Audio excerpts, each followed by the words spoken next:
Good morning मेरे प्यारे बच्चों, मैं अंकित श्रीवास्तव आपका केमिस्ट्री टीचर और आप सभी का स्वागत है मेरे नए केमिस्ट्री यूट्यूब चैनल पे केमिस्ट्री विद फन में। माय डियर स्टूडेंट्स, जैसा कि लास्ट क्लास में आपको पढ़ाया गया था कि किसी भी इलेक्ट्रोकेमिस्ट्री चैप्टर में इलेक्ट्रोकेमिकल सेल क्या होता है, गैल्वेनिक सेल क्या होता है, फिर हम लोग गैल्वेनिक सेल का एक टाइप डेनियल सेल के बारे में पढ़े थे और हम आपको गैल्वेनिक सेल में ये चीज़ बताए थे या इलेक्ट्रोकेमिकल सेल में ये चीज़ बताए थे कि एक ऐसा डिवाइस सेटअप जो केमिकल एनर्जी को इलेक्ट्रिकल एनर्जी में चेंज करता है और वो केमिकल एनर्जी जो है वो रिडॉक्स रिएक्शन से जनरेट होता है। यानी केमिकल रिएक्शन आपस में मतलब कोई रिडॉक्स केमिकल रिएक्शन होता है जिससे प्रोड्यूस किया हुआ केमिकल एनर्जी जो है वो इलेक्ट्रिकल एनर्जी में कन्वर्ट हो जाता है। ठीक है, उसमें हम आपको इस टाइप का एक सेटअप समझाए थे। आप पिछला लेक्चर 1 जो देखे होंगे उसमें इस टाइप का एक डेनियल सेल सेटअप के बारे में समझाया गया होगा, जिसमें जिंक और कॉपर का इलेक्ट्रोड को जिंक सल्फेट और कॉपर सल्फेट के सॉल्यूशन में डिप किया गया था। एक बार फिर से हम लोग सब कुछ समराइज करते हैं। जैसा कि हम आपको इस सेटअप को समझाते समय बताए थे कि एक 1 मोलर जिंक सल्फेट सॉल्यूशन में जिंक के इलेक्ट्रोड को डिप किया जाता है और 1 मोलर कॉपर सल्फेट सॉल्यूशन में कॉपर के इलेक्ट्रोड को डिप किया जाता है। आपको ये चीज़ बताया गया था कि चूंकि जिंक जो है वो ऑक्सीडाइज होता है तो जिंक ऑक्सीडाइज होकर के Zn2+ आयंस में चेंज होने लगता है और कॉपर सल्फेट रिड्यूस होता है। जो कॉपर सल्फेट में Cu2+ आयन है वो समय के साथ इस जिंक के द्वारा लूज किए गए इलेक्ट्रॉन को लेकर के वो कॉपर में चेंज हो जाते हैं और रिड्यूस होकर के इस कॉपर पे चिपक जाते हैं, जिससे कॉपर का मोटाई बढ़ते जाता है, वेट बढ़ते जाता है और जिंक जो है वो Zn2+ में चेंज होकर सॉल्यूशन में घुलते जा रहा है। इसीलिए समय के साथ जिंक जो है वो पतला होते जाता है या फिर आप कह सकते हैं कि गलते जाता है। ठीक है, यहाँ पे चूंकि जिंक का ऑक्सीडेशन हो रहा है, आप ऑक्सीडेशन हम आपको लिओजर थ्योरी बताए थे, अगर आपको याद होगा तो आपको लिओजर थ्योरी बताया गया था। हम आपको बताए थे कि जब इलेक्ट्रॉन का लॉस होता है तो उसको ऑक्सीडेशन कहते हैं। Loss of electron is called oxidation and gain of electron is called reduction. Zinc जो है वो जिंक से Zn2+ में चेंज हो रहा है, यानी यहाँ पे इसका नंबर ऑफ चार्जेस बढ़ रहे हैं और नंबर ऑफ चार्ज तब बढ़ता है जब कोई एलिमेंट अपने इलेक्ट्रॉन को डोनेट करता है और जो इलेक्ट्रॉन को डोनेट किया, जो इलेक्ट्रॉन को लूज किया, उसका ऑक्सीडेशन होता है। इसीलिए इस वाले हाफ सेल में ऑक्सीडेशन हो रहा है, इसीलिए हम इसको ऑक्सीडेशन हाफ सेल कहते हैं। और यहाँ इस जिंक के द्वारा लूज किए गए इलेक्ट्रॉन्स को लेकर के Cu2+, जो कॉपर सल्फेट का Cu2+ आयन है, वो इस जिंक के इलेक्ट्रॉन को लेकर के Cu2+ से Cu में चेंज हो जा रहा है। आप यहाँ देखिए, कॉपर पर 2+ का चार्ज है और Cu पर 0 चार्ज है, यानी समय के साथ इसका चार्ज घटा और चार्ज तभी घटता है जब इलेक्ट्रॉन को एक्सेप्ट किया जाता है, यानी gain of electron is called reduction, यानी इस वाले केस में रिडक्शन हुआ है। तो ये आपका रिडक्शन हाफ सेल कहलाता है और ये आपका ऑक्सीडेशन हाफ सेल कहलाता है। हम आपको लोन थ्योरी बताए थे, LOAN, हम आपको बताए थे कि गैल्वेनिक सेल में जो लेफ्ट वाला सेल होता है इसमें इलेक्ट्रॉन का लॉस होता है। इलेक्ट्रॉन का लॉस होने की वजह से लेफ्ट वाले सेल में इलेक्ट्रॉन का लॉस होने से वहाँ ऑक्सीडेशन होता है। जहाँ ऑक्सीडेशन होता है वो हमेशा एनोड होता है। ए का मतलब एनोड, और एनोड है तो वो निगेटिवली चार्ज होगा, यानी लेफ्ट ऑक्सीडेशन, एनोड और निगेटिवली चार्ज्ड। इसका जस्ट ऑपोजिट कैथोड जो होता है, ये कॉपर का रॉड जो राइट साइड में है ये कैथोड के जैसा बिहेव करेगा। एनोड निगेटिव है तो कैथोड पॉजिटिव होगा। ये मेरी गलती है, हम वहाँ पे निगेटिव लिख दिए थे, कैथोड पॉजिटिव होगा और वहाँ पे वो पॉजिटिव सेल होगा, वहाँ पे रिडक्शन होता है। अब देखिए, जहाँ इस वाले पार्ट में ऑक्सीडेशन हो रहा है तो इसको ऑक्सीडेशन हाफ सेल कहते हैं और इस वाले पार्ट में रिडक्शन हो रहा है तो इसको रिडक्शन हाफ सेल कहा जाता है। अभी जो बोर्ड के बच्चे प्रिपरेशन करते हैं उनको लैंग्वेज की ज़रूरत पड़ती है, इसीलिए हम इसके एक्सप्लेनेशन को लैंग्वेज के रूप में यहाँ लिख दिए हैं। आपको ऑक्सीडेशन हाफ सेल में लिखना होगा, in oxidation half cell zinc plate is dipped in 1 molar aqueous solution of zinc sulphate. जैसा कि यहाँ पे जो जिंक सल्फेट हम लेते हैं, ये जो जिंक सल्फेट आप देख रहे हैं, ये जिंक सल्फेट को 1 मोलर लिया जाता है, यानी उसमें Zn2+ का कंसंट्रेशन जो होगा वो 1 मोलर होगा, 1 मोल पर लीटर होगा, या dm³ में लीजिएगा तो 1 मोल पर dm³ होगा। ठीक है, तो यहाँ पे जिंक के इलेक्ट्रोड को 1 मोलर ZnSO4 सॉल्यूशन में डिप किया जाता है, जहां पे जिंक का ऑक्सीडेशन होता है। जिंक जो है वो Zn2+ में चेंज होने लगेगा, उसका चार्ज बढ़ने लगेगा, वो ऑक्सीडाइज होने लगेगा।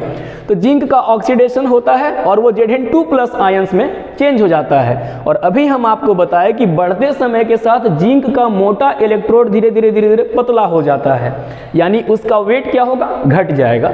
तो यहाँ पे so zinc plate losses its weight, उसका वेट जो है वो घट जाएगा। ये चूंकि ये जो रिएक्शन है वो एनोड पे हो रहा है, तो इस रिएक्शन को हम एनोड रिएक्शन कहते हैं। एनोड रिएक्शन में जिंक जो है, जो कि सॉलिड था, जिंक का इलेक्ट्रोड सॉलिड था, वो समय के साथ Zn2+ में चेंज होकर के लिक्विड में घुल गया, यानी वो एक्वियस स्टेट में आ गया और यहाँ से 2 इलेक्ट्रॉन निकले। ठीक है, यहाँ से 2 इलेक्ट्रॉन निकले। अब यही 2 इलेक्ट्रॉन यहाँ से निकल करके इधर जाता है, तो हम आपको बताए थे कि इलेक्ट्रॉन का फ्लो एनोड से कैथोड की ओर होता है। तो गैल्वेनिक सेल में करंट का जो फ्लो होगा वो इलेक्ट्रॉन के जस्ट विपरीत डायरेक्शन में होगा, यानी अगर इलेक्ट्रॉन या लेफ्ट से राइट की ओर जा रहा है तो करंट राइट से लेफ्ट की ओर आएगा, यानी करंट का फ्लो कैथोड से एनोड की ओर होगा।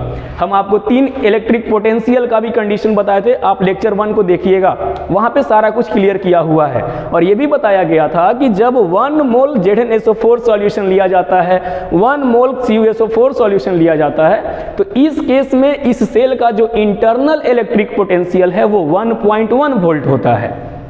ठीक है प्यारे बच्चों, अब यहां आप देखिए, अब हम बात करते हैं रिडक्शन हाफ सेल की। रिडक्शन हाफ सेल आपका ये राइट वाला हुआ, जहां पे कॉपर जो है CuSO4 का Cu2+ आयन समय के साथ इलेक्ट्रॉन्स को लेकर के सॉलिड स्टेट में चेंज होकर के कॉपर पे जाके चिपक जाता है। ठीक है, इसको कैसे आप एक्सप्लेन कीजिएगा, तो in reduction half cell copper plate is dipped in 1 molar aqueous solution of CuSO4।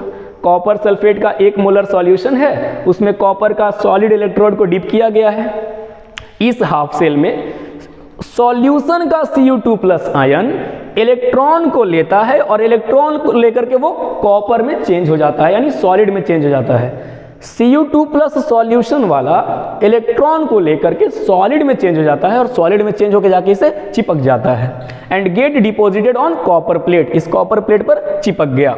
इसीलिए समय के साथ कॉपर प्लेट का जो वेट है वो बढ़ता है। यहाँ पे आप कॉपर प्लेट लिख दीजिए, सिर्फ कॉपर लिखा हुआ है। So weight of copper plate increases. अब देखिए कैथोड रिएक्शन, अब चूंकि यहाँ ये वाला जो राइट साइड का जो पार्ट है इसको हम कैथोड कहते हैं, तो कैथोड पे क्या हो रहा है भाई, कॉपर 2+ आयन जो है वो इलेक्ट्रॉन को लेकर के कॉपर में बदल रहा है। तो यहाँ पे कैथोड रिएक्शन में Cu2+ जो कि एक्वियस स्टेट में है, घुला हुआ स्टेट में है, वो 2 इलेक्ट्रॉन को लेकर के कॉपर सॉलिड में चेंज हो गया। अब बच्चों ये आपका जो पार्ट है इसको हमको लेक्चर 1 में ही मतलब बता देना चाहिए था, बट लेक्चर 1 में हम आपको नहीं बता पाए थे, इसीलिए इसको हम अभी बता दिए। अब इसके आगे जो टॉपिक है वो है सेल रिप्रेजेंटेशन, सेल रिएक्शन, तो आप यहीं से उनको समझिए, आप इसको नोट कर लीजिए और अगर आप चाहें तो आप इसका स्क्रीनशॉट भी ले सकते हैं। इसके बाद हम इसके आगे आपको एक्सप्लेन करते हैं। यहां से देखिए अगला आप टॉपिक लिख लेना, सेल रिएक्शन। तो सेल रिएक्शन जो होता है वो एनोड रिएक्शन जो हुआ, ये एनोड रिएक्शन और ये कैथोड रिएक्शन इन दोनों का सम होता है, यानी सेल रिएक्शन बराबर हम लिख सकते हैं anode reaction plus cathode reaction. ठीक है प्यारे बच्चों, एनोड पे ऑक्सीडेशन हो रहा है, यानी हम एनोड को कैसे लिखते हैं, Zn जो है जो कि सॉलिड स्टेट में था ये चेंज हो गया Zn2+ में और यहाँ से 2 इलेक्ट्रॉन्स निकल गए और ये जो Zn2+ है ये एक्वियस स्टेट कहलाता है, जिसको हम AQ डॉट से लिखते हैं। अच्छा, कैथोड रिएक्शन क्या है भाई, कैथोड रिएक्शन में कॉपर एक्वियस स्टेट में है, Cu2+ एक्वियस स्टेट में है, ये 2 इलेक्ट्रॉन को गेन किया और चेंज हो गया कॉपर सॉलिड में।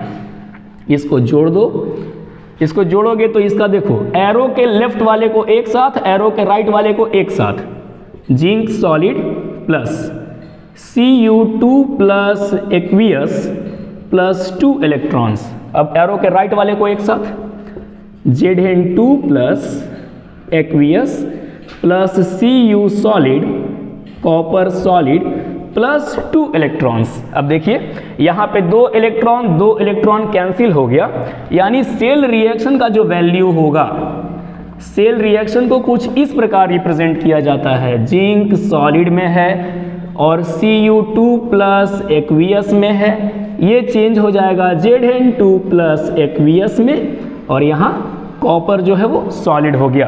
तो ये जो नीचे वाला आप देख रहे हैं, this is called cell reaction of Daniell cell. हम गैल्वेनिक सेल में, हमारे सिलेबस में सिर्फ डेनियल सेल के बारे में पढ़ना है, तो इसको हम cell reaction of Daniell cell कहते हैं।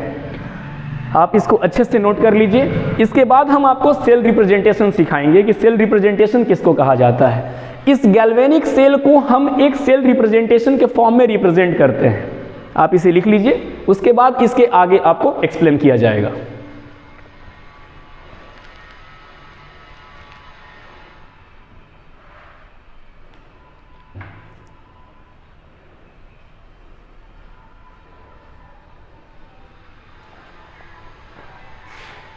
आप अगर चाहें तो यहाँ से आप इसको अगर पूरा आप एक्वियस स्टेट को अगर पूरा भी लिखना चाहें तो इसको इस टाइप से भी लिखा जा सकता है कि मान लीजिए यहाँ पे जिंक सॉलिड है, Cu2 प्लस ना लिख करके आप CuSO4 1m लिख सकते हो, क्योंकि 1 मोलर कंसेंट्रेशन है। इसके बाद यहाँ पे Zn2 प्लस कहाँ से आया भाई, Zn2 प्लस जिंक सल्फेट से हम लेते हैं, तो ये हो गया आपका ZnSO4, ये भी आपका 1 मोलर होगा, और यहाँ पे कॉपर सॉलिड बन के लिबरेट हो जाएगा। तो आप इसका भी यूज कर सकते हैं, ठीक है। आप इसको लिख लो।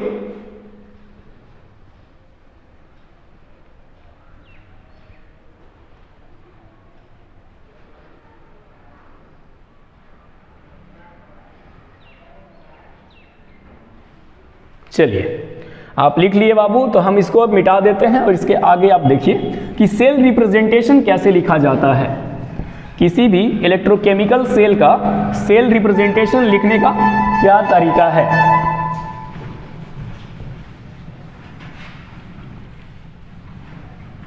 थोड़ी बहुत साउंड आपको डिस्टर्ब करेंगी वीडियो देखते वक्त या पढ़ाई करते वक्त, तो उसके लिए हम आपसे क्षमा प्रार्थी हैं, क्योंकि ऐसे लोकेशन पे वीडियो को शूट करना पड़ता है जहां आसपास की आवाज़ें आते रहती हैं, जो जिससे आपको थोड़ा बहुत डिस्ट्रैक्शन हो सकता है, ठीक है। चलिए अब जो हमारा अगला टॉपिक है वो है सेल रिप्रेजेंटेशन। सेल रिप्रेजेंटेशन, देखिए डेनियल सेल को कैसे आप रिप्रेजेंट कीजिएगा। आप यहाँ क्या देख रहे हैं कि जिंक जो है वो Zn2 प्लस में चेंज होता है, फिर बीच में हम यहाँ पे सॉल्ट ब्रिज लगाते हैं, और सॉल्ट ब्रिज के बगल में जो राइट साइड में रिडक्शन हाफ सेल है, इसमें Cu2 प्लस जो है वो कॉपर में चेंज होता है। डियर स्टूडेंट्स, हम तो आपको सॉल्ट ब्रिज का इंट्रोडक्शन दिए थे। सॉल्ट ब्रिज में बताए थे कि सॉल्ट ब्रिज एक यू टाइप सेल होता है जिसमें न्यूट्रल सॉल्ट को यूज किया जाता है, जैसे सिल्वर अमोनिक NH4Cl अमोनियम क्लोराइड हो गया, KCl हो गया, KNO3 हो गया। और हम आपको बताए थे कि KCl का यूज हम 3 केस में नहीं कर सकते हैं, सिल्वर, मरकरी और लेड के केस में, जिसमें हम आपको बताए थे कि याद करने का तरीका होता है कि अजी प्यार हो गया।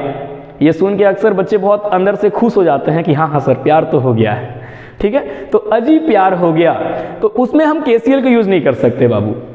हम आपको इसका रीजन भी बताए थे कि अगर NH4Cl के साथ अगर आप सिल्वर को यूज कीजिएगा तो Cl माइनस Ag प्लस के साथ रिएक्ट करके व्हाइट प्रेसिपिटेट का फॉर्मेशन करेगा और इलेक्ट्रोकेमिकल सेल जो है वो डिस्टर्ब हो जाएगा, इसीलिए हम न्यूट्रल सॉल्ट्स का यूज करते हैं। देखिए सेल रिप्रेजेंटेशन कुछ इस प्रकार लिखा जाता है।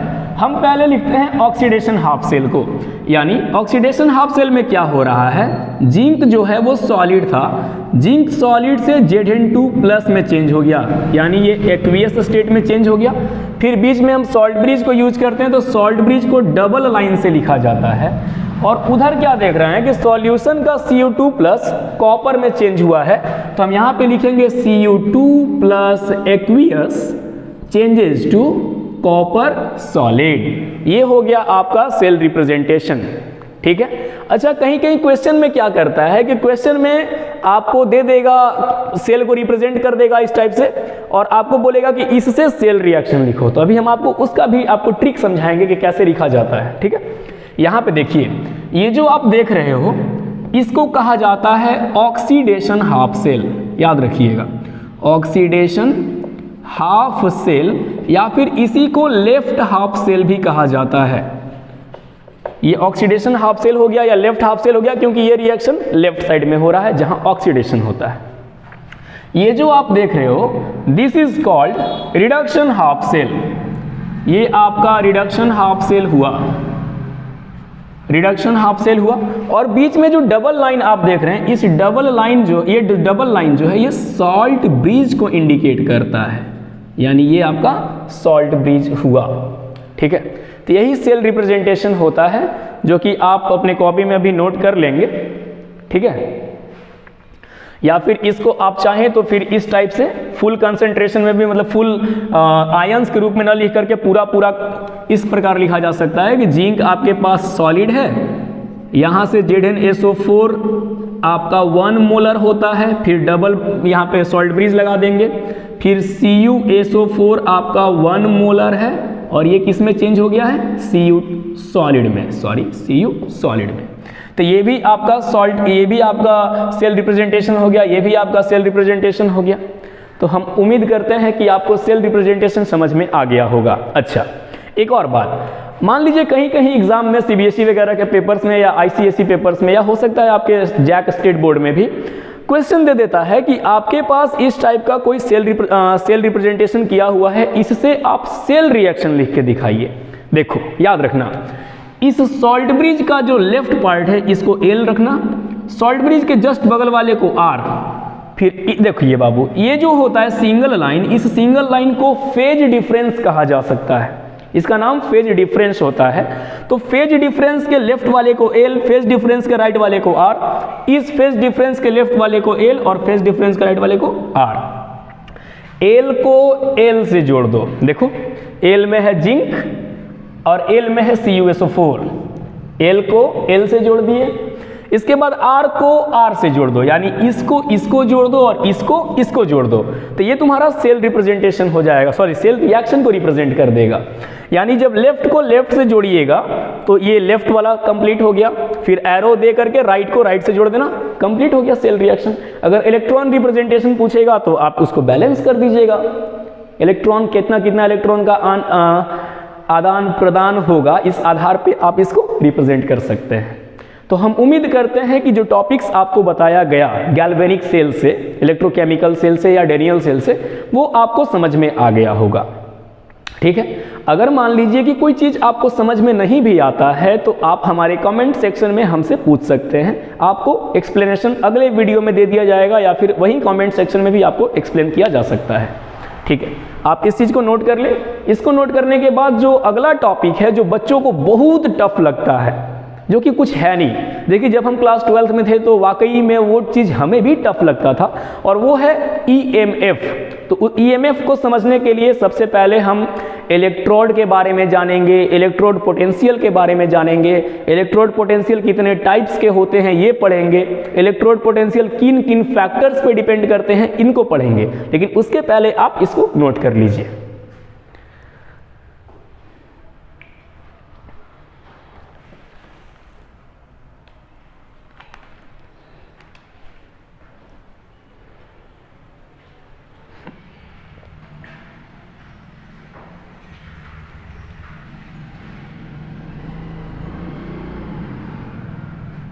चलिए आप नोट कर लिए, अब हम इसको मिटा देते हैं। इसके बाद हम अगला टॉपिक डिस्कस करने जा रहे हैं, इलेक्ट्रोड एंड इलेक्ट्रोड पोटेंशियल।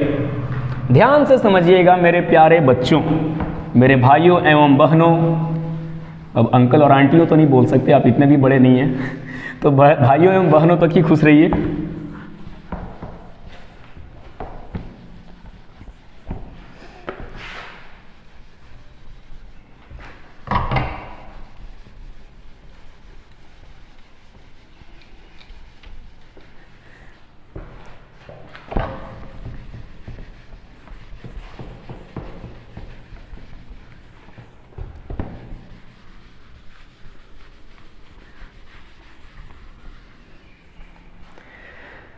चलिए बाबू, अब आप अपना अगला टॉपिक लगाइए, दैट इज इलेक्ट्रोड। हम सबसे पहले इलेक्ट्रोड कहते किसको हैं इसको समझते हैं।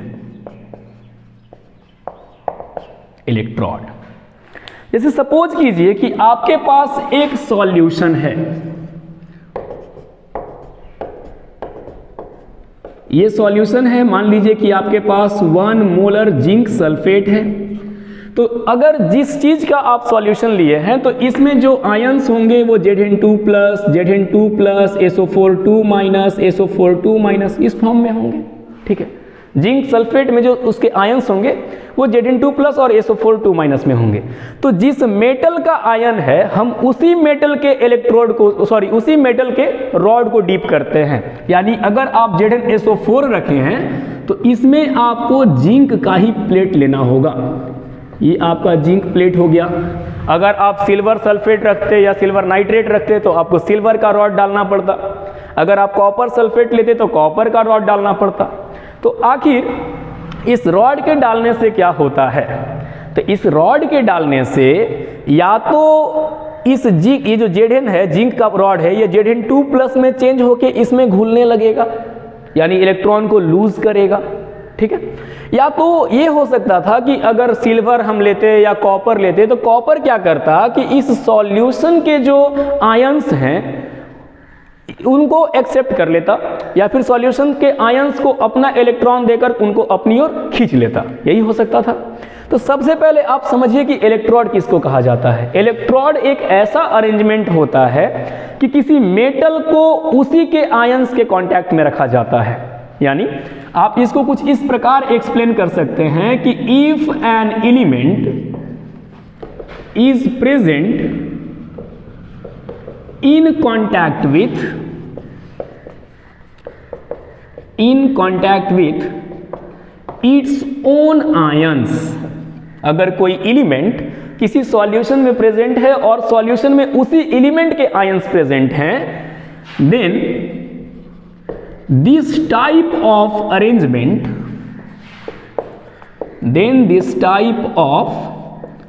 arrangement is known as electrode, ठीक है। ये तो आपका इलेक्ट्रोड हुआ कि अगर किसी एलिमेंट को आप उसी के आयंस के साथ कांटेक्ट में रखे हुए हैं तो वो इलेक्ट्रोड कहलाता है। अब देखिए हमारा जो टॉपिक है, जिस टॉपिक को हम डिस्कस करने जा रहे हैं वो टॉपिक है इलेक्ट्रोड पोटेंशियल। इलेक्ट्रोड पोटेंशियल क्या होता है सर? तो देखो, अगर किसी मेटल को आप उसी के आयंस के साथ डीप कीजिएगा तो या तो वो मेटल अपने इलेक्ट्रॉन को देगा, या तो मेटल वो अपने आयंस को लूज करेगा, इलेक्ट्रॉन को लूज करके अपने आप जाकर के सॉल्यूशन में घुल जाएगा। जैसे एग्जांपल के लिए समझो, गैल्वेनिक सेल में जो लेफ्ट हाफ सेल होता था, ऑक्सीडेशन हाफ सेल होता था, उसमें हम क्या देखते थे कि जिंक के रॉड को हम जिंक सॉल्यूशन में डीप किए थे तो जिंक अपना 2 इलेक्ट्रॉन लूज करके Zn2+ में चेंज हुआ था, और Zn2+ में चेंज होने के बाद वो सॉल्यूशन में जाके घुल गया था, ठीक है। तो मान लीजिए कि ये आपका जिंक का रॉड है, सपोज कीजिए ये आपका जिंक रॉड है। तो जिंक रॉड क्या करेगा, अपना Zn2+ आयन इस सॉल्यूशन में देगा। इस सॉल्यूशन में पहले से भी Zn2+ के आयन्स हैं, जिंक भी अपना Zn2+ का आयन दे रहा है। तो अपने आयन्स देने से इसके ऊपर क्या होंगे, इस रॉड के ऊपर में इलेक्ट्रॉन का क्वांटिटी जो है वो बढ़ेगा, इलेक्ट्रॉन का अमाउंट बढ़ेगा। तो यहाँ पे निगेटिव चार्ज जनरेट हो जाएगा, इस सॉल्यूशन में पॉजिटिव चार्ज है। तो यहाँ क्या होता है कि इस निगेटिव चार्ज और इस सॉल्यूशन के पॉजिटिव चार्ज के बीच का जो पोटेंशियल डिफरेंस है, इस निगेटिव चार्ज प्लेट का और पॉजिटिवली चार्ज्ड आयंस के बीच का जो पोटेंशियल डिफरेंस है, इस पोटेंशियल डिफरेंस को हम इलेक्ट्रोड पोटेंशियल कहते हैं, ठीक है। या फिर ये भी हो सकता था, दूसरी प्रोबेबिलिटी क्या थी, दूसरी प्रोबेबिलिटी आप देखो, दूसरी प्रोबेबिलिटी थी कि मान लीजिए हमारे पास कोई मेटल M है, इसके हम मान लीजिए कि कोई मेटल है जो Mn++ SO4N माइनस में चेंज हुआ है। सपोज कीजिए ऐसी मेटल सल्फेट का कोई आयन, मेटल सल्फेट का कोई इलेक्ट्रोलाइट है, तो इसमें हम क्या किए कि इस मेटल के रॉड को डीप किए। यहाँ पे ये तो मेटल मान लीजिए कि इसका ऑक्सीडाइज होने का प्रवृत्ति था, प्रॉपर्टी था, तो वो अपना इलेक्ट्रॉन दे करके खुद पर पॉजिटिव चार्ज और इलेक्ट्रोड पर नेगेटिव चार्ज ले आया। लेकिन सपोज कीजिए कि कोई मेटल को आप पानी में डुबाए हुए हैं, उसी के सॉल्यूशन में डुबाए हुए हैं, जैसे चाय में बिस्किट को डुबाया जाता है, फटाक से निकाल के खा लिया जाता है, तो यहाँ खाना नहीं है।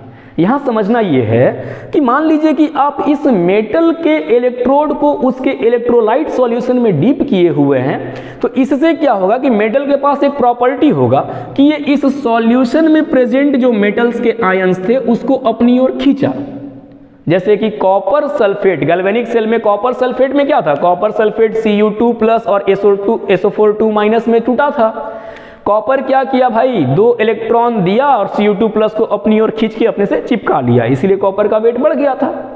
सेम यहाँ पे वही होता है। मान लीजिए कोई मेटल है, उसका एफिशिएंसी है कि वो इलेक्ट्रॉन को अपनी ओर अट्रैक्ट कर सकता है, इलेक्ट्रॉन को गेन कर सकता है, तो इलेक्ट्रॉन को गेन करेगा। तो इस केस में हम क्या देखते हैं कि यहाँ पे इलेक्ट्रॉन के गेन करने से इस पर पॉजिटिव चार्ज बढ़ते जाएगा और इधर सॉल्यूशन में निगेटिव चार्ज बढ़ते जाएगा। एग्जाम्पल के लिए समझो कॉपर सल्फेट है, कॉपर जो है इस सॉल्यूशन का Cu2 प्लस को अपनी ओर खींचा, तो इसके ऊपर पॉजिटिव चार्ज और नीचे सिर्फ SO4 माइनस बचा, यानी वहां पे निगेटिव चार्ज। तो भाई इस पॉजिटिव और इस निगेटिव के बीच में एक पोटेंशियल डिफरेंस जनरेट हो जाता है, और इस पोटेंशियल डिफरेंस को हम इलेक्ट्रोड पोटेंशियल के नाम से जानते हैं। अब एक और बात नोट करने वाली है कि अगर कम नंबर ऑफ आयंस जनरेट होंगे, कम नंबर में आयंस जनरेट होंगे या प्रोड्यूस होंगे, तो पोटेंशियल डिफरेंस कम होगा। ज़्यादा नंबर में आयंस होंगे, आयंस की संख्या ज़्यादा होगी, तो पोटेंशियल डिफरेंस भी ज़्यादा होगा। लेकिन हम जो इलेक्ट्रोड पोटेंशियल कैलकुलेट करते हैं, ये उस समय करते हैं जब इक्विलिब्रियम आ जाता है। सर इक्विलिब्रियम क्या होता है? देखिए, मान लीजिए कि आपके पास कोई इलेक्ट्रोड को आप उसी के आयन के कांटेक्ट में रखे हुए हैं, धीरे धीरे इलेक्ट्रॉन निकल रहा है, तो उस पर पॉजिटिव चार्ज आ रहा है, नीचे निगेटिव चार्ज, या ऊपर में निगेटिव चार्ज नीचे पॉजिटिव चार्ज, जैसा कि दोनों कंडीशन हम आपको बताएं। तो एक ऐसा समय आ जाएगा टूटते टूटते कि उसके आगे ना तो वो पॉजिटिव चार्ज का फॉर्मेशन करेगा ना निगेटिव चार्ज का फॉर्मेशन करेगा, मतलब कि उसको जितना टूटना था वो टूट गया। अब उसके आगे हम कुछ करेंगे तो वो टूटेगा नहीं। तो जिस समय वो उसका टूटना बंद हो जाएगा, तो उस समय एक इक्विलिब्रियम एस्टैब्लिश हो जाता है, उस समय एक इक्विलिब्रियम एस्टैब्लिश हो जाता है। जैसे एग्जांपल से समझिए, मान लीजिए कि जिंक का एक रॉड है, वो समय के साथ Zn2 प्लस में चेंज हो रहा है और 2 इलेक्ट्रॉन्स यहाँ से निकलते जा रहे हैं। एक ऐसा समय आएगा कि जिंक का इलेक्ट्रॉन देने का जो एफिशिएंसी है वो समाप्त हो जाएगा, उसके आगे वो इलेक्ट्रॉन को नहीं देगा। तो इस केस में क्या होगा कि जिस रेट से जिंक डिसोसिएट किया था, वो इलेक्ट्रॉन को गेन करके वापस रिवर्स हो सकते हैं, या फिर उनका इलेक्ट्रॉन कोई और लेकर के सॉलिड में चेंज हो सकता है। ये इक्विलिब्रियम का फॉर्मेशन करता है, यानी इक्विलिब्रियम कहने का मतलब है कि उसके आगे फर्दर डिसोसिएशन नहीं होगा। ठीक है, अब देखो इलेक्ट्रोड पोटेंशियल को हम कैसे एक्सप्लेन कर सकते हैं भाई। तो अभी हम आपको बताया कि the potential difference between metal and it's ions present in solution.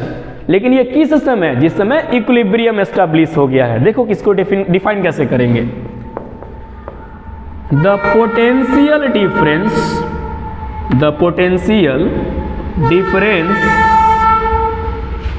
Between metal and its ions, between metal and its ion under equilibrium। Equilibrium बोले तो अब उसके आगे और डिसोसिएशन नहीं हो सकता है। तो इस पोटेंशियल डिफरेंस को इज नोन एज, इस पोटेंशियल डिफरेंस को हम इलेक्ट्रोड पोटेंशियल कहते हैं।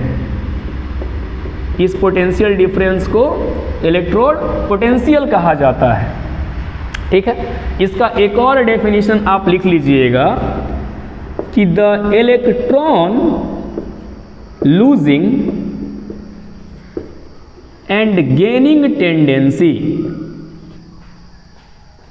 The electron losing and gaining tendency of an element when it is present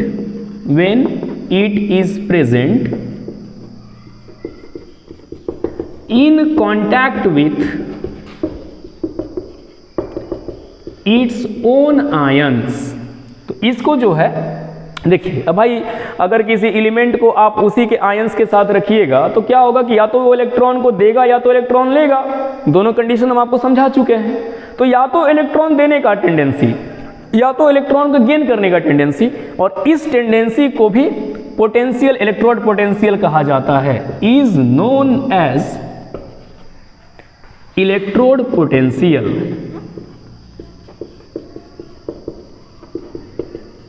ठीक है, तो कोई भी एलिमेंट कितने आयंस को इलेक्ट्रॉन्स को लूज कर सकता है या कितने इलेक्ट्रॉन्स को गेन कर सकता है, इस टेंडेंसी का कैलकुलेशन भी इलेक्ट्रोड पोटेंशियल के फॉर्म में ही होता है। तो हम उम्मीद करते हैं कि आपको ये इलेक्ट्रोड और इलेक्ट्रोड पोटेंशियल का जो डेफिनेशन है या ये क्या होता है ये आपको समझ में आ गया होगा। ठीक है, अब इसके आगे हम आपको बताएंगे कि इलेक्ट्रोड पोटेंशियल किन किन फैक्टर्स पर डिपेंड करता है और उसके कितने टाइप्स होते हैं, उनको कैसे रिप्रेजेंट किया जाता है। ठीक है, तो पहले आप इसको नोट कर लीजिए।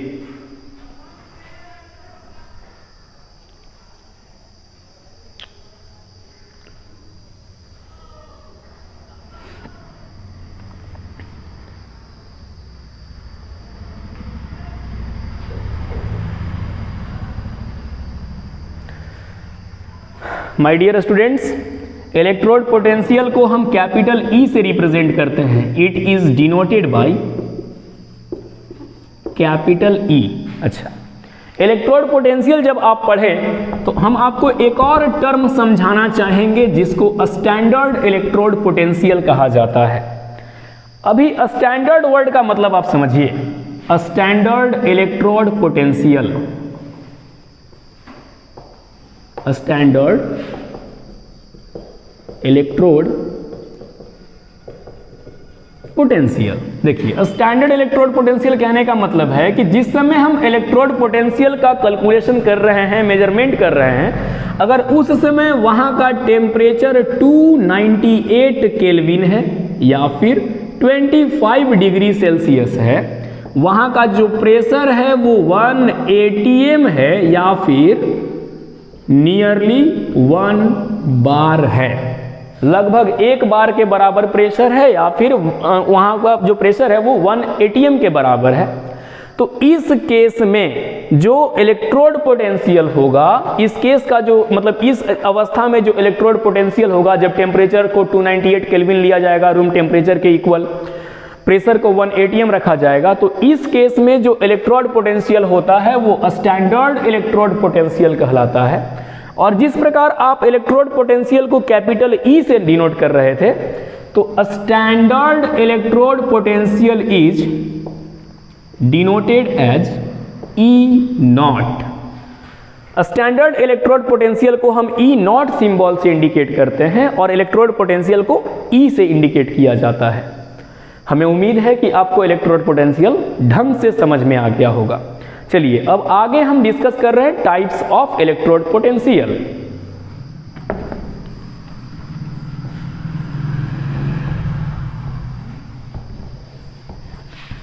Types of electrode potential. उसके पहले हम आपको बताना चाहेंगे कि इलेक्ट्रोड पोटेंशियल किन किन फैक्टर्स पर डिपेंड करता है। देखो बाबू, इलेक्ट्रोड पोटेंशियल, आपको हेडिंग लिख लीजिए, फैक्टर्स ऑन विच या फैक्टर्स अफेक्टिंग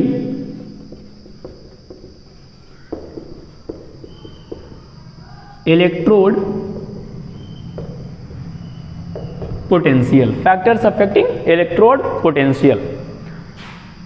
यहां पे सबसे पहला जो फैक्टर होता है वो होता है nature of metal, nature of metal and it's ions, यानी मेटल किस प्रॉपर्टी का है। जैसे एग्जांपल से समझो, मान लो तुम्हारे पास जिंक है तो Zn2+ में चेंज होता है, 2 इलेक्ट्रॉन देता है।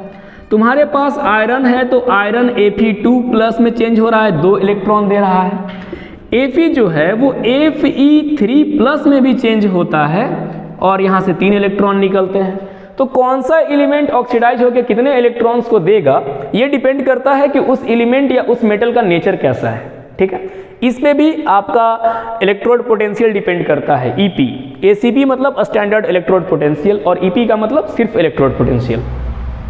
इसके बाद दूसरा होता है concentration of ions, concentration of ions, और तीसरा होता है टेम्परेचर,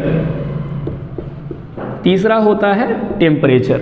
देखिए आपको क्लास 12th के सेकंड चैप्टर सॉल्यूशन में ये चीज़ बताया जाता है कि अगर कुछ ऐसे भी यूनिट्स हैं, कुछ ऐसे केमिकल यूनिट्स हैं जैसे मोलैरिटी हो गया, इसके बाद मोलैरिटी के बाद नॉर्मेलिटी, फॉर्मेलिटी, और जो मतलब जिनमें वॉल्यूम टर्म का यूज किया गया होगा, मास बाय वॉल्यूम %, मोल पर लीटर, इन सब में टेम्परेचर से अफेक्ट पड़ता है। टेम्परेचर को बढ़ाइएगा तो वॉल्यूम बढ़ेगा, वॉल्यूम बढ़ेगा तो जो मोलारिटी है, फॉर्मेलिटी है, इसके बाद आपका नॉर्मेलिटी है, ये सब जो है वो वॉल्यूम वाले टर्म्स है ना, तो वॉल्यूम के प्रभावित होने से उनका पूरा जो वैल्यू है वो प्रभावित होता है।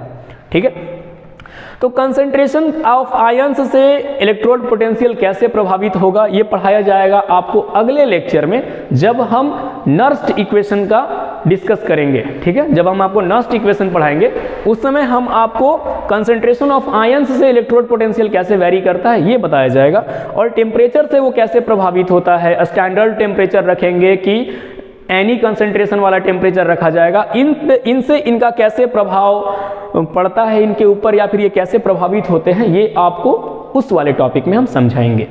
तो ये आपके 3 फैक्टर्स हो गए। अब इन 3 फैक्टर्स के बाद जो है अब हम डिस्कस करेंगे कि इलेक्ट्रोड पोटेंशियल के टाइप्स कितने होते हैं। इसको नोट कर लीजिए।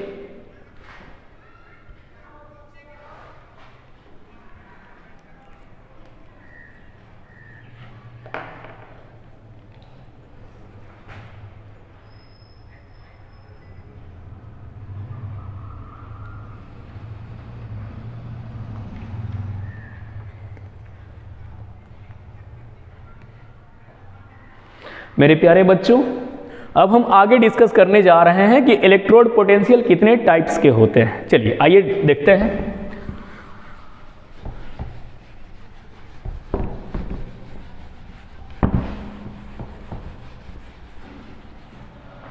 देखो बाबू, इलेक्ट्रोड पोटेंशियल 2 टाइप्स के होते हैं। इलेक्ट्रोड पोटेंशियल 2 टाइप्स के होते हैं। सबसे पहला जो इलेक्ट्रोड पोटेंशियल है इसको कहा जाता है ऑक्सीडेशन पोटेंशियल, ऑक्सीडेशन पोटेंशियल। और गैल्वेनिक सेल में हम आपको बताएं कि ऑक्सीडेशन पोटेंशियल जो ऑक्सीडेशन होता है वो हमेशा एनोड पे होता है, तो आप ऑक्सीडेशन पोटेंशियल का दूसरा नाम दे सकते हैं इलेक्ट्रोड पोटेंशियल एट एनोड। ठीक है, ऑक्सीडेशन पोटेंशियल का दूसरा नाम क्या हो सकता है? इलेक्ट्रोड पोटेंशियल एट एनोड, क्योंकि ऑक्सीडेशन का जो प्रोसेस है वो गैल्वेनिक सेल में एनोड पर होता है। याद रखिएगा इन सभी बातों को। ठीक है बाबू, तो ऑक्सीडेशन पोटेंशियल में क्या लिखोगे आप? The electron losing tendency, the electron losing tendency of an element when it is present in contact of its own ions under equilibrium, under equilibrium. जैसे कोई भी मेटल है वो अपने इलेक्ट्रॉन को दे रहा है, जैसे एग्जांपल से समझिए, जैसे मान लीजिए सपोज कीजिए आपके पास मेटल M है, M जो है वो अपना कुछ इलेक्ट्रॉन दिया तो उसके ऊपर N+ का चार्ज आ गया, यानी मान लीजिए कि वो N नंबर ऑफ इलेक्ट्रॉन्स को दे दिया तो उसके ऊपर N+ का चार्ज आ गया, और इधर में हम N इलेक्ट्रॉन्स को ऐसे लिख देते हैं। ठीक है, तो यहाँ पे जो ऑक्सीडेशन पोटेंशियल है इसको रिप्रेजेंट करने का तरीका समझ लीजिए। देखिए कैसे लिखा जाता है। ऑक्सीडेशन पोटेंशियल को ऐसे लिखा जाता है, it is written as, it is मतलब ऑक्सीडेशन पोटेंशियल, यहाँ देखिए समय के साथ क्या हो रहा है, इसका चार्ज 0 था, m के ऊपर में कुछ नहीं लिखा हुआ, इसका मतलब वो चार्ज 0 है, वो सॉलिड स्टेट में है। तो 0 से ये किस में चेंज हो गया, n+ में चेंज हो गया। यानी यहाँ पे चार्ज का बढ़ना, चार्ज कब बढ़ता है, जब इलेक्ट्रॉन को हम लूज करते हैं, और जब इलेक्ट्रॉन को लूज करते हैं तो उसको क्या कहा जाता है, ऑक्सीडेशन कहा जाता है। तो 0 से ये n+ में चेंज हुआ, तो 0 से n+ में चेंज हुआ तो यहाँ पे ऑक्सीडेशन हुआ, और जिस पोटेंशियल पर ऑक्सीडेशन होता है वो ऑक्सीडेशन पोटेंशियल कहलाता है, जैसा कि अभी हम आपको बताए। तो इसको कुछ इस प्रकार लिखा जाता है, E of m to m+। Oxidation potential में m से m+ में चेंज हुआ है। बहुत इंपॉर्टेंट चीज है, बच्चा हमेशा कंफ्यूज होता है। इनफैक्ट 12th के समय पे हम सबसे ज़्यादा इसी चीज़ में कंफ्यूज थे, और अगर ये समझ में नहीं आएगा तो इस चैप्टर का न्यूमेरिकल आपसे नहीं बनेगा, क्योंकि ऑक्सीडेशन पोटेंशियल क्या होता है, रिडक्शन पोटेंशियल क्या होता है, ऑक्सीडेशन पोटेंशियल को कैसे रिप्रेजेंट करते हैं, रिडक्शन पोटेंशियल को कैसे रिप्रेजेंट किया जाता है, इस चीज़ को समझना सबसे कंपलसरी है, तभी आपको नर्स्ट इक्वेशन समझ में आएगा, अदरवाइज नहीं आएगा। ठीक है, तो याद रखिएगा, ऑक्सीडेशन का मतलब होता है चार्ज का बढ़ना, यानी मेटल से Mn+ में चेंज हो गया, यानी चार्ज बढ़ा, जहां चार्ज बढ़ा यानी ऑक्सीडेशन हुआ, तो वो ऑक्सीडेशन पोटेंशियल कहलाता है, या इलेक्ट्रोड पोटेंशियल एट एनोड कहलाता है। ठीक है, तो इसमें मेटल से Mn+ में चेंज हुआ है, सॉरी यहाँ पे n छूट गया, इलेक्ट्रोड, इसको हम ऐसे लिखते हैं E ऑफ m से Mn+, ये हो गया आपका इलेक्ट्रोड पोटेंशियल एट एनोड या फिर ऑक्सीडेशन पोटेंशियल। ठीक है, अब दूसरा देखो, जैसे मान लो इसका एग्जांपल समझो, जैसे जिंक है, जिंक से वो Zn2++2 इलेक्ट्रॉन का फॉर्मेशन किया, तो आपसे कोई पूछेगा कि यहाँ पे ऑक्सीडेशन हो रहा है, तो इसको हम कैसे लिखेंगे, तो इसके ऑक्सीडेशन पोटेंशियल या इसके इलेक्ट्रोड पोटेंशियल को ऐसे लिखा जाता है, E जिंक, जिंक से किस में चेंज हो गया, Zn2+ में, ये उसका रिप्रेजेंट करने का तरीका हो गया। चलिए, ये समझ में आ गया आपको। तो अब अगला, इसके बाद जो अगला टाइप है वो है रिडक्शन पोटेंशियल, वो है आपका रिडक्शन पोटेंशियल। देखो, रिडक्शन पोटेंशियल हम किसको कहते हैं,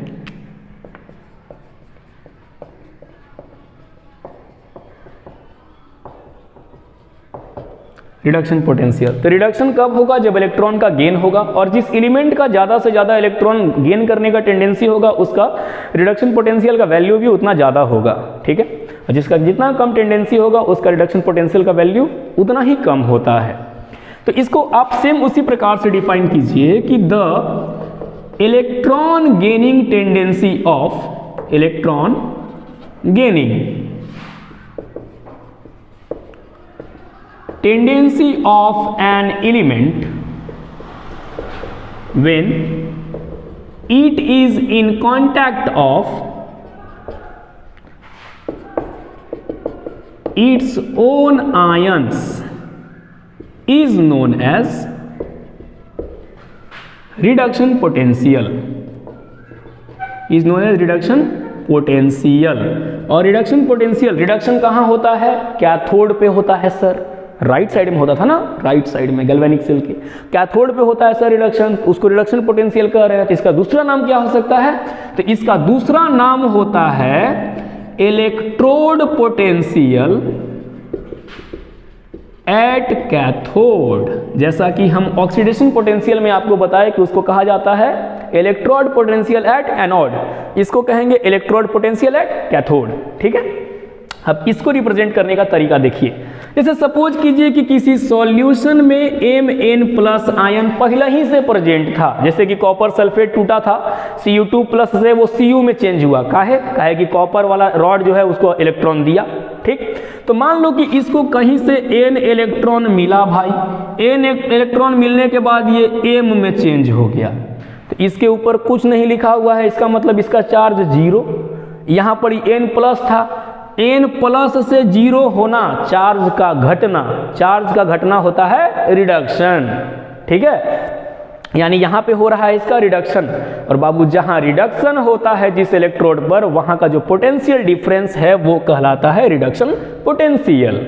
ठीक है, तो इस चीज़ को याद रखिएगा। तो इसको लिखने का क्या तरीका है सर, आप रिडक्शन पोटेंशियल को कैसे लिख सकते हैं या इलेक्ट्रोड पोटेंशियल एट कैथोड को कैसे लिखिएगा। तो इसका लिखने का तरीका क्या है, चार्ज n प्लस से 0 हो गया, यानी इसको हम ऐसे लिखते हैं E ऑफ mn प्लस था, उससे किस में चेंज हो गया, m में चेंज हो गया। यही चीज़ आपको हम बार बार कह रहे हैं। हम जब ऑक्सीडेशन पोटेंशियल लिखे थे, ऑक्सीडेशन पोटेंशियल में क्या हो रहा था, मेटल अपना इलेक्ट्रॉन दिया, मेटल अपना इलेक्ट्रॉन दिया, तो इसके ऊपर में पॉजिटिव चार्ज आया, तो इसको हम ऐसे लिखे E ऑफ m से mn प्लस, E हो गया इलेक्ट्रोड पोटेंशियल एट एनोड चाहे ऑक्सीडेशन पोटेंशियल। इसमें क्या हो रहा है, मेटल के पास पहले ही से चार्ज था, किसी से इलेक्ट्रॉन लेकर के चार्ज उसका घट गया, घटा यानी रिडक्शन हुआ, रिडक्शन हुआ तो रिडक्शन पोटेंशियल को हम mn प्लस डैश m से रिप्रेजेंट करते हैं, यानी mn प्लस से m में चेंज हुआ है। ठीक है, यही दो डिफरेंस है, ऑक्सीडेशन में m से mn प्लस होता है और रिडक्शन में mn प्लस से m होता है। एक बात याद रखिएगा, जो international union of pure and applied chemistry है वो बोलता है कि हम इलेक्ट्रॉन ये जो इलेक्ट्रोड पोटेंशियल है इसको हमेशा हम रिडक्शन के केस में कैलकुलेट करते हैं। एक हमारे बहुत ही प्यारे से स्टूडेंट और मेरे भाई जैसा एक लड़का हमसे पूछा कि सर इसको ऑक्सीडेशन के केस में क्यों कैलकुलेट नहीं किया जाता है। इसके पीछे रीज़न है, IUPAC जो है वो हमेशा गैल्वेनिक सेल को इलेक्ट्रॉन लूजिंग टेंडेंसी पर, सॉरी उल्टा बोल दिए, इलेक्ट्रॉन गेनिंग टेंडेंसी पे कैलकुलेट करता है। और इलेक्ट्रॉन के गेनिंग टेंडेंसी पर अगर आप पोटेंशियल को कैलकुलेट करते हैं तो इलेक्ट्रॉन का गेन करना रिडक्शन होता है, और रिडक्शन के आधार पे जो पोटेंशियल को कैलकुलेशन होता है वो रिडक्शन पोटेंशियल कहलाता है। इसीलिए हम यहाँ पे ऑक्सीडेशन पोटेंशियल को न लेकर के रिडक्शन पोटेंशियल को लेते हैं, इस बात को याद रखिएगा। गैल्वेनिक सेल में इलेक्ट्रॉन के गेन करने के पोटेंशियल पर ही कैलकुलेशन या मेजरमेंट होता है। यही रीजन है कि हम ऑक्सीडेशन पोटेंशियल न लेकर के रिडक्शन पोटेंशियल लेते हैं। छोटा छोटा चीज सीखो, छोटा छोटा चीज, तब तुम बड़ा करोगे। चलो इसके आगे हम उम्मीद करते हैं कि आपको ये पोटेंशियल को कैसे रिप्रेजेंट किया जाता है ये समझ में आ गया होगा। बाबू अगर m से m प्लस में चेंज हुआ या m से mn प्लस में चेंज हुआ, चार्ज बढ़ा, ऑक्सीडेशन हुआ, उसको हम ऐसे रिप्रेजेंट करते हैं। पहले ही से चार्ज था, किसी से इलेक्ट्रॉन लेकर के चार्ज घट गया, यानी mn प्लस से m में चेंज हो गया, तो उसको रिडक्शन कहा जाता है, रिडक्शन पोटेंशियल, और उसको ऐसे रिप्रेजेंट किया जाता है। रिडक्शन कैथोड पर होता है, cathode electrode potential. Oxidation anode पर होता है तो इसको इलेक्ट्रोड पोटेंशियल एट एनोड कहते हैं। बारीक चीज़ों को याद रखना, वरना न्यूमेरिकल तुमसे नहीं बनेगा। इसीलिए हम तुमको छोटा छोटा चीज़ को 20 बार रिपीट करते हैं ताकि तुम अच्छे से इस चीज़ को समझ सको। चलो आगे देखो। अब ऑक्सीडेशन पोटेंशियल और रिडक्शन पोटेंशियल के बाद हम आपको एक नोट लिखवाना चाहेंगे। नोट देखिए क्या है बाबू, According to IUPAC, International Union of Pure and Applied Chemistry, the electrode potential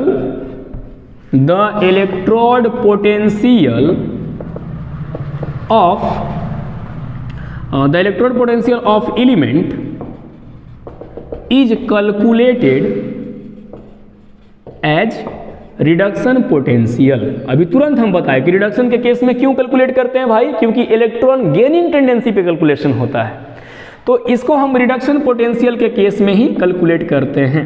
तो याद रखिएगा कि ऑक्सीडेशन पोटेंशियल जो होता है, ऑक्सीडेशन पोटेंशियल जो होता है ये माइनस ऑफ रिडक्शन पोटेंशियल होगा, minus of reduction potential.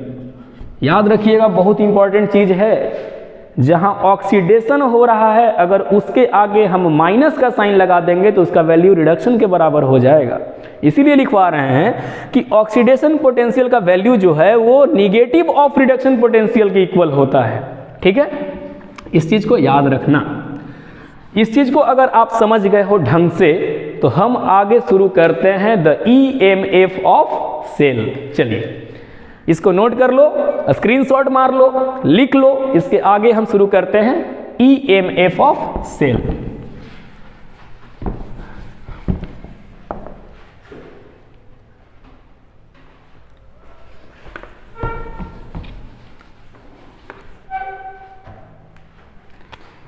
EMF of cell. देखिए बाबू, अगर आप रिडक्शन पोटेंशियल के आधार पे चलते हैं तो ऐसे इसको एक्सप्लेन किया जाता है कि the difference of reduction potential of cathode and anode. Reduction potential की बात करें तब, अगर ऑक्सीडेशन पोटेंशियल को लेकर के आप चलिएगा तो इसको ऐसे डिफाइन किया जाता है कि the sum of oxidation potential of anode, क्योंकि एनोड पे ऑक्सीडेशन हो रहा था, the sum of oxidation potential of anode and reduction potential of cathode is known as EMF of cell.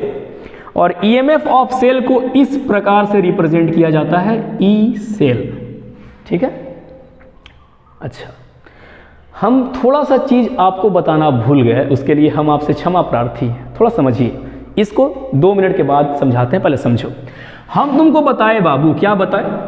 हम तुमको बताए कि मान लो कि M से Mn प्लस में चेंज हुआ और N इलेक्ट्रॉन निकला, तो इसको ऐसे रिप्रेजेंट किया जाता है। ऑक्सीडेशन पोटेंशियल को इस प्रकार से रिप्रेजेंट करते हैं, M से Mn प्लस में बदला है सर। लेकिन मान लीजिए कि अभी हम आपको STP बताए थे, standard temperature pressure. Standard temperature में टेम्परेचर कितना होता है जी? टेम्परेचर होता है 298 केल्विन सर। प्रेशर होता है 1 ATM चाहे लगभग 1 बार सर। ठीक है, तो इसमें मान लीजिए कि अभी तो ये किसी कंसंट्रेशन पर था, तब EM से Mn प्लस आप लिख दिए ऑक्सीडेशन पोटेंशियल को। लेकिन अगर आपसे कोई पूछेगा कि at a standard temperature and pressure, इसमें कैसे आप लिखेंगे? तो इसमें E को E0 लिखा जाता है, E0 M से Mn प्लस।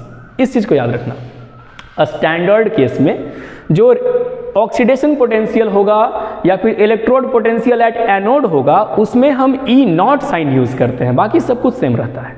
आगे अब हम आपको बताए थे कि मान लीजिए कि पहले ही से आपके किसी मेटल के पास इलेक्ट्रॉन था, वो किसी से N इलेक्ट्रॉन को लेकर के वो M में चेंज हुआ, चार्ज घटा, रिडक्शन हुआ, रिडक्शन होगा तो रिडक्शन पोटेंशियल आएगा। तो रिडक्शन पोटेंशियल को आप कैसे लिखते थे? E ऑफ Mn प्लस से M में बदल गया सर। E तो मान लीजिए कि किसी कंसंट्रेशन पर हो गया, किसी टेम्परेचर पर हुआ। लेकिन अगर आपसे कोई पूछेगा कि स्टैंडर्ड टेम्परेचर प्रेशर पर रिडक्शन पोटेंशियल को कैसे आप लिखिएगा, तो उसको लिखा जाता है E0 M of N plus से M। अगर कहीं कंफ्यूजन थोड़ा सा भी क्रिएट होता, तुरंत वीडियो को 10 मिनट 15 मिनट पीछे करो, फिर से समझो, फिर पीछे करो, फिर से समझो। हम तुमको 110% गारंटी देते हैं कि अगर तुम मेरे दिए गए कॉन्सेप्ट को लाइन बाय लाइन फॉलो करते हो तो इस चैप्टर में किसी न्यूमेरिकल में कोई दिक्कत नहीं होगा। और बोर्ड में मैक्सिमम न्यूमेरिकल्स फिजिकल केमिस्ट्री से, इलेक्ट्रोकेमिस्ट्री से पूछा जाता है या फिर केमिकल काइनेटिक्स से पूछा जाता है। ठीक है, इस चीज को याद रखना। चलो अब आते हैं EMF ऑफ सेल। देखो EMF को कैसे लिखा जाता है? EMF का मतलब होता है कि the sum of electrode potential at anode. और एनोड पर क्या होता है जी? ऑक्सीडेशन होता है, याद रखिएगा। चाहे तो आप ब्रैकेट में यहां पे ऑक्सीडेशन पोटेंशियल भी लिख सकते हैं। ठीक है, the sum of electrode potential at anode and electrode potential at cathode. और जब बाबू कैथोड पर क्या होता है? रिडक्शन होता है सर।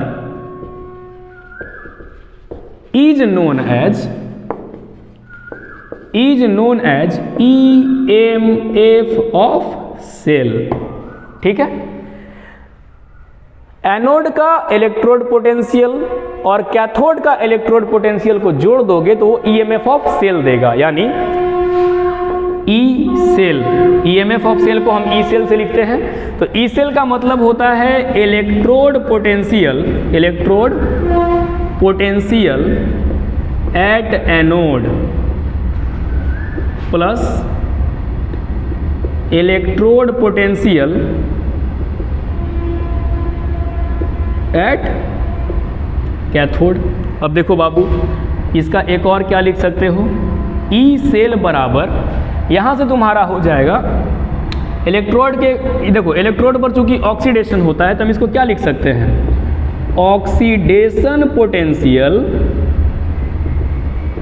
एट एनोड, और इस पर क्या होता है, इस पर होता है reduction potential, reduction potential at cathode. याद रखिएगा, चूंकि एनोड पर ऑक्सीडेशन होता था तो इलेक्ट्रोड पोटेंशियल को हम ऑक्सीडेशन पोटेंशियल लिख सकते हैं। अब अभी बताए कि IUPAC के थ्रू ऑक्सीडेशन पोटेंशियल जो है वो रिडक्शन के निगेटिव होता है, ऑक्सीडेशन पोटेंशियल रिडक्शन का निगेटिव होता है। और हम आपको बताएं कि इलेक्ट्रोड पोटेंशियल के मेजरमेंट में रिडक्शन पोटेंशियल का ही वैल्यू लिया जाता है, क्योंकि इलेक्ट्रोड पोटेंशियल को इलेक्ट्रॉन गेनिंग पोटेंशियल के आधार पर कैलकुलेट किया जाता है। ठीक है, तो यहाँ देखिए हम क्या लिखेंगे, यहाँ से लिख सकते हैं कि ई सेल बराबर minus of reduction potential, reduction potential at anode और plus reduction potential, plus reduction potential POT dot लिखा हुआ है, इसका मतलब पोटेंशियल एट कैथोड। यहाँ से ई सेल बराबर हो जाएगा, इस निगेटिव को उधर लाके इसको इधर कर दो, बस शिफ्ट कर दो थोड़ा सा, reduction potential at cathode minus reduction potential at anode. अब ध्यान दो, रिडक्शन पोटेंशियल एट कैथोड को ऐसे लिखा जाता है, ई सेल बराबर, इसको कहते हैं ई, नीचे में लिख देते हैं छोटा सा कैथोड, और यहाँ लिखते हैं ई एनोड। ये हो गया आपका ई सेल का वैल्यू, यानी EMF को आप इसी आधार पर कैलकुलेट कर सकते हैं। ठीक है, तो ये आपको समझ में आ गया होगा जहाँ तक हमको उम्मीद है। ठीक है, ई सेल बराबर electrode potential at anode plus electrode potential at cathode. Anode पर ऑक्सीडेशन होता है तो ऑक्सीडेशन पोटेंशियल को लिखे, कैथोड पर रिडक्शन होता है, रिडक्शन को वैसे ही छोड़ दिए। ऑक्सीडेशन जो होता है वो रिडक्शन का निगेटिव होता है, तो minus reduction potential at anode plus reduction potential at cathode, और यहाँ से ई सेल का जो वैल्यू होगा वो reduction potential at cathode minus reduction potential at anode, और उसको इस टाइप से ई सेल बराबर ई कैथोड माइनस ई एनोड हम लिखते हैं। चलिए इसको बाबू नोट कर लो या स्क्रीनशॉट मार लो। चलो आगे देखो,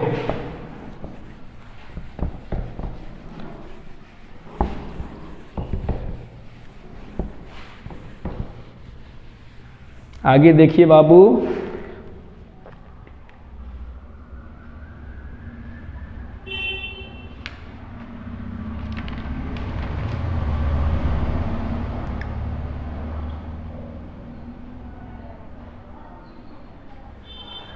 अब देखिए आपसे क्वेश्चन पूछता है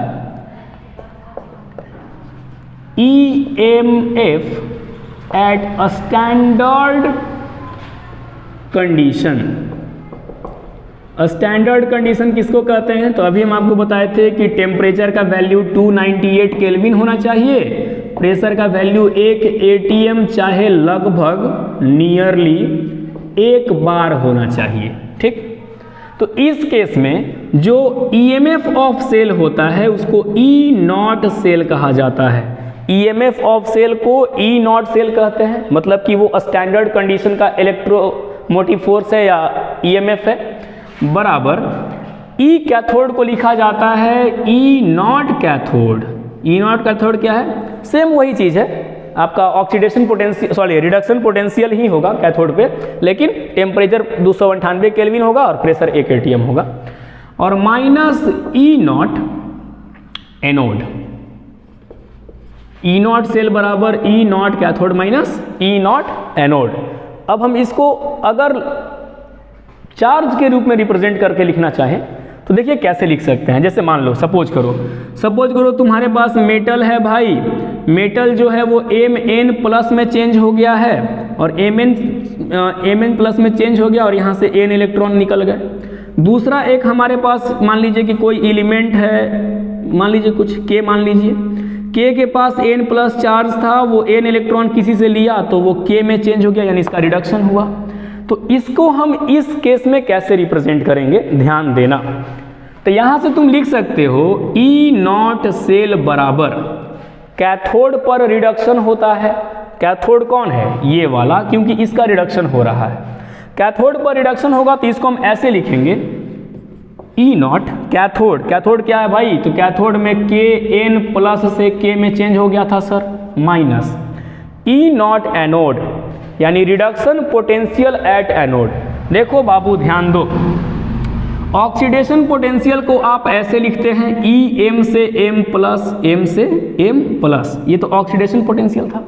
लेकिन अगर इसी का रिडक्शन पोटेंशियल लिखना पड़े तो कुछ नहीं, इस M को इधर करो, इसको इधर करो और सबके सामने माइनस का साइन लगा दो, यानी E हो जाएगा minus of E M plus से M। इस चीज़ को याद रखिएगा कि अगर ऑक्सीडेशन पोटेंशियल दिया रहे तो उसको अगर आप रिडक्शन पोटेंशियल में चेंज करना चाहते हैं तो वहाँ माइनस का साइन आ जाता है और ये शिफ्ट हो जाता है। ठीक, हम एग्जाम्पल देकर के आपको ढंग से समझाएंगे, बस 2 मिनट का वेट कीजिए। यानी इसको लिखा जा सकता है E नॉट ऑफ, यहाँ पे देखिए इसका आप इसको कैसे लिखते हैं, E ऑफ K प्लस से K, ये तो आप लिख चुके हैं। इसमें आइए, इसको आप इस प्रकार लिखते E ऑफ M से Mn प्लस, लेकिन इसका हमको रिडक्शन पोटेंशियल लेना है तो उसका वैल्यू क्या लेंगे, minus E of Mn plus इधर आ जाएगा और M इधर चेंज हो जाएगा। यानी इसको लिखा जा सकता है minus of minus E Mn plus से M। इसको भी आप लिख सकते हैं, ये आपके लिए थोड़ा पेचीदा हो जाएगा, तो इसको आप चाहो तो लिखना भी, नहीं लिखना हो तो इसको लिख करके आप उस पर कैलकुलेशन कर सकते हैं। हम बस आपको ये चीज़ बताएं कि अगर ऑक्सीडेशन पोटेंशियल दिया हुआ है तो वहाँ से आप रिडक्शन पोटेंशियल का वैल्यू कैसे निकालिएगा। ठीक है, आज का लेक्चर का तो बाबू टॉपिक इतना ही था, लेकिन हम आपको इसके आधार पर 2-4 कैलकुलेशन करवाए बिना हम नहीं छोड़ेंगे। आप अभी 2-4 न्यूमेरिकल भी देख लेना कि सर कैसे न्यूमेरिकल को सॉल्व किया जाता है, लेकिन उसके पहले आप इसको ढंग से नोट कर लो, इसको अच्छे से लिख लो। इसके बाद हम बताते हैं आपको कि EMF of cell standard condition में कैसे कैलकुलेट होता है। एक और बात, किसी भी कंसंट्रेशन पर EMF को कैलकुलेट करने के लिए हम लोगों को नर्स्ट इक्वेशन पढ़ना होगा, जो कि हमारा अगला लेक्चर में आपको बताया जाएगा। हम अपने अगले लेक्चर में आपको नर्स्ट इक्वेशन का एक्सप्लेनेशन देंगे, इसको नोट कीजिए।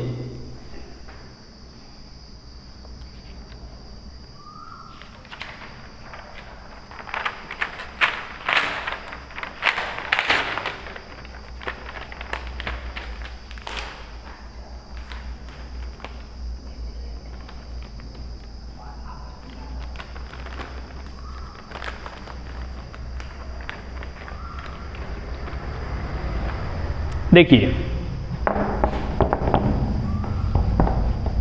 एक क्वेश्चन समझो, एक क्या 2-4 क्वेश्चन देख लो, उसके बेसिस पर तुम बाकी अपने बुक्स के क्वेश्चंस को बनाने की कोशिश करना। सारे क्वेश्चंस आसानी से बन जाएंगे, सारा कॉन्सेप्ट इसमें क्लियर हो जाएगा। देखिए बाबू, जैसे सपोज कीजिए कि हमारे पास क्वेश्चन दिया हुआ है, क्वेश्चन दिया है find E naught cell, standard EMF निकालना है आपको, E नॉट सेल, और इसमें रिएक्शन दिया हुआ है Fe से Fe2 प्लस में चेंज हुआ है, बीच में सॉल्ट ब्रिज है, और इधर Cu2 प्लस से Cu में चेंज हुआ है। इसका कुछ वैल्यू दिया हुआ है, जैसे गिवन क्या दिया हुआ है, गिवन आपका डेटा दिया हुआ है E नॉट ऑफ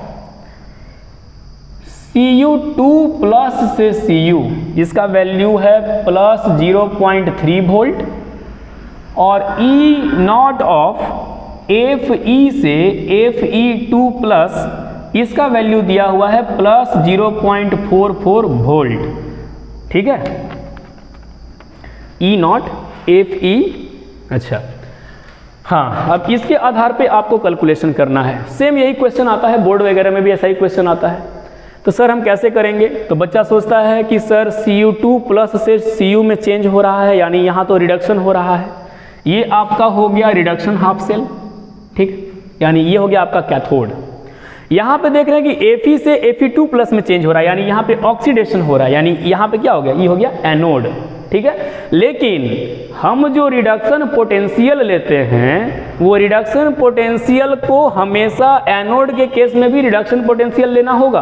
और रिडक्शन पोटेंशियल लेने के लिए आपको क्या पता है कि बाहर में माइनस का वैल्यू लग जाता है, यानी अगर E0 Fe से Fe2 प्लस का मान प्लस 0.44 वोल्ट है तो यहाँ से क्या होगा, E0 से E0 Fe2 प्लस से Fe का वैल्यू लेना होगा, यानी रिडक्शन पोटेंशियल लेना होगा, तो ये हो जाएगा माइनस 0.44 वोल्ट।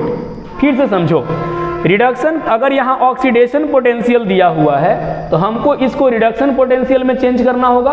रिडक्शन पोटेंशियल को कुछ इस प्रकार से लिखा जाता है जहाँ चार्ज घट रहा है, और रिडक्शन पोटेंशियल को आप रिप्रेजेंट करना चाहते हैं तो जो ऑक्सीडेशन पोटेंशियल है उसको निगेटिव में चेंज कर दो, वो रिडक्शन पोटेंशियल में चेंज हो जाएगा। अब देखिए यहाँ से हम निकालेंगे E0 सेल बराबर, ये होता है E0 reduction at cathode minus E0 reduction at anode. आपका कैथोड कौन है, जहाँ पे रिडक्शन हो रहा था, यानी इसका वैल्यू होगा प्लस 0.3 वोल्ट माइनस ब्रैकेट में इधर कितना आया बाबू, रिडक्शन पोटेंशियल एट एनोड कितना है, माइनस 0.44 वोल्ट। यानी यहाँ से क्या हो जाएगा भाई, E0 सेल बराबर ये हो जाएगा 0.3 और माइनस माइनस प्लस 0.44 वोल्ट, यानी E0 सेल का वैल्यू आएगा 0.74 वोल्ट। इस चीज़ को आप समझ गए, बहुत इजी है, बस ध्यान देना है कि हमको ऑक्सीडेशन पोटेंशियल ना लेकर के रिडक्शन पोटेंशियल लेना है। बच्चा कुछ नहीं देखता, बच्चा देखता है कि Fe से Fe2 प्लस में चेंज हुआ, चार्ज बढ़ा, ऑक्सीडेशन हुआ, ऐड कर देता है। गलत, आपको ऑक्सीडेशन को रिडक्शन में चेंज करना है और रिडक्शन में चेंज करने के बाद सॉल्व कर देना है। अगर ऑक्सीडेशन पोटेंशियल का वैल्यू पॉजिटिव है उसको निगेटिव कर दो, रिडक्शन पोटेंशियल हो जाएगा, ठीक है। इसको नोट कर लो। इसके बाद एक और क्वेश्चन बताते हैं और उसके बाद आज के लेक्चर को समाप्त करेंगे। पहले इसको नोट कर लो अच्छे से।